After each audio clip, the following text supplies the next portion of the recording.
Good morning. I pray that you had a great week, even though this is the going into the 5th week of quarantine for me. My doctors had me on quarantine, not wanting me out in the public because of my underlying health issues. My doctor said, you need to stay home. So my pastor mentioned this yesterday in his sermon, and it's hard for us that are extroverts, that are people persons. We want to be out talking to people. We have relationships with people, and we want to be out interacting with people and showing the light of Jesus to people and praying for people and being with people and just interacting. So this staying at home and not interacting face to face with people is hard.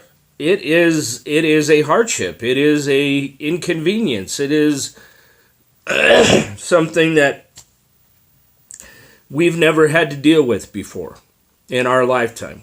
And so it is something new for us.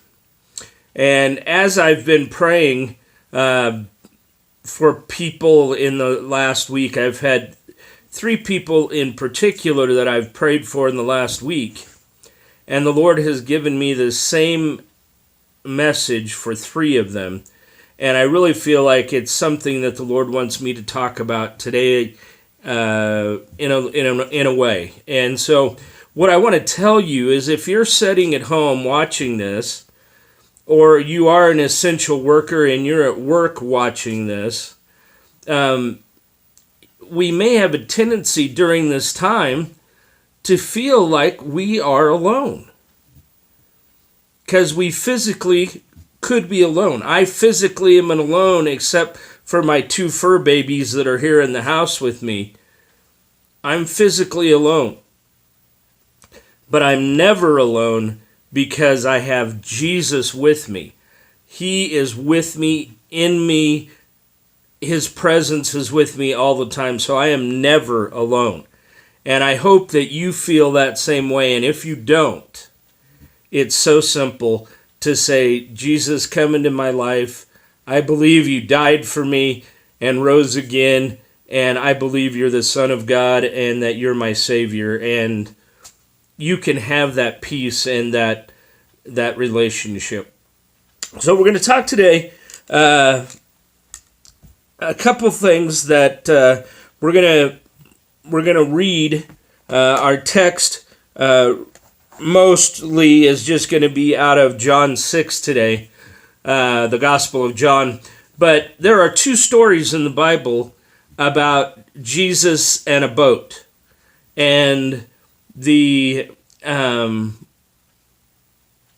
Mark 4, the disciple Mark has recorded that they are all in the boat. Jesus is sleeping in the boat, and the storm comes up, and they think they're going to drown. They think the boat's going to sink, and they wake Jesus up, and they're all frantic, and Jesus says, calm, be still.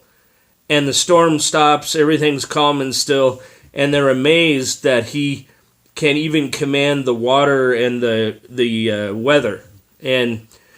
But in John 6, they have just had a huge gathering of people, and it was so big and so boisterous and everything was going on that Jesus felt and knew that the people were going to try and just take him and make him king right there, a physical king. So he left and went up into the mountain to pray. The disciples ended up down at the boat at evening time when it was getting dark, and they must have thought or reasoned with themselves, oh, well, he must have already went across. So they get in the boat and start across, and they get out in the middle of the lake, like 4 miles into this big body of water, and a huge storm arises.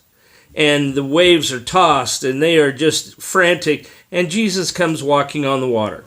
And I know if you're a Christian, you've heard this story, and he tells them, don't be afraid, don't be afraid.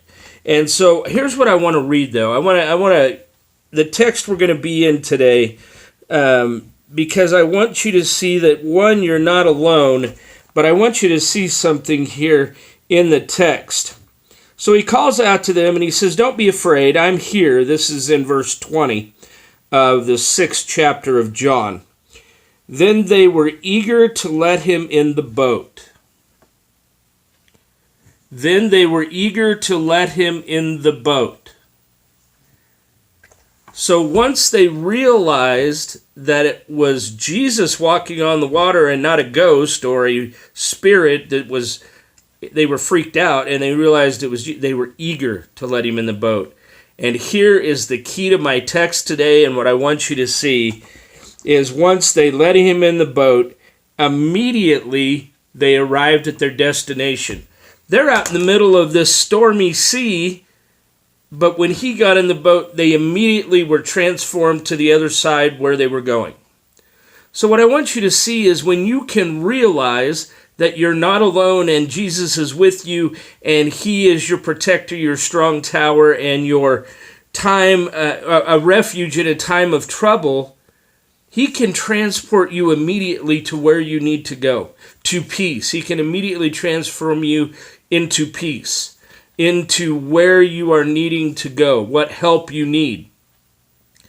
And it doesn't say that he calmed the storm and said, calm, be still, like he did in Mark 4.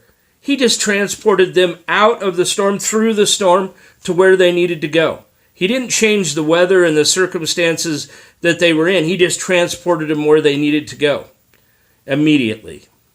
So think about that this week when you're feeling alone and you're feeling like this is such a terrible thing happening in the world. And I'm not making light of what's happening in the world. It is a terrible thing. But what I'm saying is Jesus with you, you are not alone, and he can transport you immediately to where you need to be, in a place of peace, in a place of security.